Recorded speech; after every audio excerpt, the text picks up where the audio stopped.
हाथ वाली कीमे वाली मशीन से सीख कबाब, टपली कबाब, कोई चीज़ भी होती है उसका कीमा बनाने के लिए यूज़ करती हूँ। मैं इसको कैसे इस्तेमाल करती हूँ और फिर मैं इसको कैसे सेव करके रखती हूँ, ये मेरी आप कंप्लीट वीडियो देखेंगे तो आपको समझ आएगी। हाथ वाली मशीन है, घर के अंदर आप कीमा ला के आराम से, गोश्त ला के आप आराम से उसका कीमा बना सकते हैं। मैं घर में खुद कीमा पीसती हूँ हाथ वाली मशीन के साथ। मैंने 1 किलो गोश्त मंगवा लिया है। इसको मैंने अच्छी तरह साफ़ करके छोटी छोटी बोटियों को अलहदा कर लिया है। और ये जो चर्बी है ये गुर्दे की चर्बी है, इसको हटा दिया है मैंने गोश्त में से। लेकिन इसको अलहदा करके अलहदा से, अगर आपने सीख कबाब वगैरह बनाने हों तो फिर उसको अलहदा से आप पीस सकते हैं। मैं पीसने के लिए इस हाथ वाली मशीन का इस्तेमाल करती हूँ। मेरी तसल्ली रहती है कि मैंने गोश्त को धो के साफ़ सुथरा करके उसके बाद मैंने खुद उसको अच्छी तरह से पीस लिया है। गोश्त की सफाई का इशू होता है, कुछ भी हो, मक्खियाँ वगैरह बैठती रहती हैं, तो घर में ला के यूँ साफ़ करके साथ साथ मैं इसको पीस लेती हूँ और एक ही दफ़ा पीस के फिर पैकेट बना के रख लेती हूँ। इतना गोश्त डाला है मैंने, अब मैं मशीन चलाऊँगी और इसको पीस के दिखाऊँगी। छोटी छोटी बोटियों को करके डाला है तो इतनी देर नहीं लगती और जल्दी से पिस जाता है। और सफाई के लिहाज से मुझे लगता है कि ये सबसे बेस्ट तरीक़ाकार है।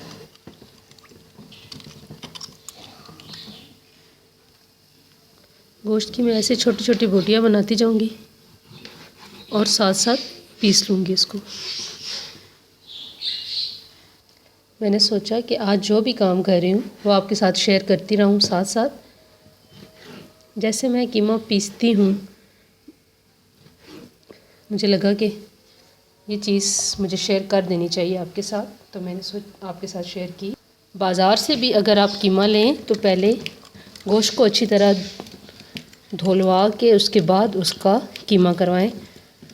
कुछ भी हो, गोश्त के ऊपर मक्खियाँ वगैरह 100 किस्म के जरासीम बैठते तो ज़रूर होंगे। और घर में अगर मशीन ले आए, कोई इतना मुश्किल काम नहीं है।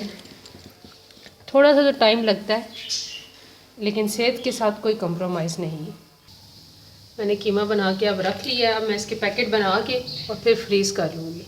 और ये मशीन को मैं धो के फिर मैं इसको तेल लगा के फिर रखती होती हूँ, क्योंकि ये लोहे की चीज़ है तो फिर इसको जंग लग जाता है, फिर यूज़ करने में नेक्स्ट टाइम प्रॉब्लम होती है।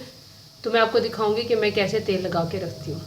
मैंने इस मशीन को धो के अच्छी तरीके से और फिर मैंने इसको खुश्क कर लिया है। अब मैं थोड़ा सा, कोई भी तेल ले लें आप, बेशक सरसों का तेल ले लें, लेकिन मैं खाने वाला जो कुकिंग ऑयल है वो लेके इसके हर पार्ट पे, जैसे ये चीज़ है, हर चीज़ पे तेल लगा के फिर रखूँगी, तो फिर ये जंग भी नहीं लगता और नेक्स्ट टाइम इस्तेमाल करते हुए भी आसानी। अगर हम, ये लोहे की होती है ना मशीन, अगर इसको हम ऐसे ही रख देंगे तो नेक्स्ट टाइम यूज़ करने में मुश्किल होगी। मैं सीख कबाब, गोला कबाब, कोई भी रेसिपी अगर बनाती हूँ तो मैं 1 से 2 दफ़ा, मशीन मेरे पास होती है, इसी मशीन के अंदर से मैं 2 दफ़ा कीमे को गुजार लेती हूँ। कोई भी चीज़ बनाती हूँ तो ईज़ी रहता है मुझे कि मैं इसी मशीन से 2 दफ़ा कीमा पीस लेती हूँ। साथ ही प्याज वगैरह, हरी मिर्चें वगैरह सब कुछ भी डाल के तो पीस लेती हूँ। मैं नेक्स्ट टाइम, नेक्स्ट व्लॉग में आपके साथ शेयर करती रहूँगी, रेसिपीज़ भी शेयर करूँगी और कैसे बना रही होंगी वो भी ज़रूर शेयर करूँगी।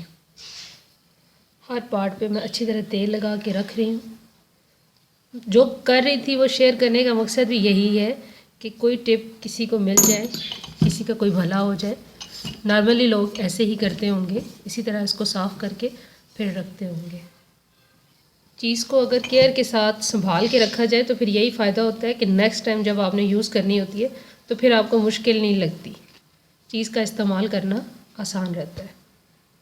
जहाँ चीज़ को इस्तेमाल करने का तरीका आना चाहिए मेरे ख्याल में, वहाँ पर ये चीज़ भी ज़रूर पता होनी चाहिए कि इस चीज़ को कैसे संभाल के रखें कि नेक्स्ट टाइम भी यूज़ करने में हमें आसानी रहे। चीज़ भी इतनी ख़ास नहीं है, चीज़ को संभालना भी इतना कोई ख़ास काम नहीं था, लेकिन शेयर करने से यही होता है कि मैं अपना तरीका आपसे शेयर करने का मकसद भी यही है कि आप लोग भी ऐसे करें तो नेक्स्ट टाइम आपको जब यूज़ करने का टाइम होगा तब कोई परेशानी नहीं उठानी पड़ेगी। ये भी गलत बात है ना कि ज़रूरत के टाइम पे आप कहें कि चीज़ को बिल्कुल सही होनी चाहिए, लेकिन जब उसकी केयर का या उसको संभाल के रखने का टाइम हो तो फिर आप ख्याल ना रखें। उम्मीद है आज की वीडियो भी आपको अच्छी लगी होगी, इन्फॉर्मेटिव लगी होगी। अगर वीडियो अच्छी लगे तो प्लीज़ मेरे चैनल को ज़रूर लाइक और सब्सक्राइब कीजिएगा। थैंक यू, जज़ाकल्लाह।